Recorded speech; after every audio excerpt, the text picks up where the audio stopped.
புதுக்கோட்டை அருகே இரு தரப்பினரிடையே ஏற்பட்ட மோதலில் வீடு மற்றும் இருசக்கர வாகனத்துக்கு தீ வைக்கப்பட்ட நிலையில் 14 பேர் கைது செய்யப்பட்டனர். இந்த சம்பவம் தொடர்பாக வன்கொடுமை தடுப்புச் சட்டம், கொலை முயற்சி உள்ளிட்ட பிரிவுகளில் வழக்கு பதிவு செய்யப்பட்டுள்ளது.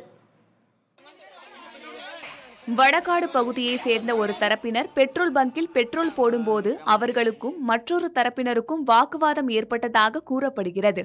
இது மோதலாக வெடித்த நிலையில் இரு தரப்பினரும் தாக்கிக் கொண்டனர். வீடு மற்றும் இருசக்கர வாகனமும் தீயிட்டு கொளுத்தப்பட்ட நிலையில் கார், அரசு பேருந்து ஆகியவற்றின் கண்ணாடிகள் உடைக்கப்பட்டன.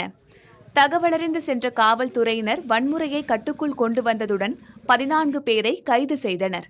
ஒரு தரப்பினர் அளித்த புகாரின் பேரில் வன்கொடுமை தடுப்பு சட்டத்திலும், மற்றொரு தரப்பினர் அளித்த புகாரின் அடிப்படையில் கொலை முயற்சி உள்ளிட்ட பிரிவுகளிலும் காவல்துறையினர் வழக்கு பதிவு செய்துள்ளனர். வடகாடு கிராமத்தில் காவலர்கள் அதிக அளவில் குவிக்கப்பட்டுள்ளனர்.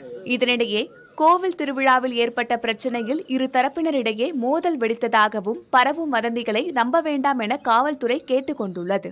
வதந்தியை பரப்புவோர் மீது சட்டப்படி நடவடிக்கை எடுக்கப்படும் என எச்சரித்துள்ளது.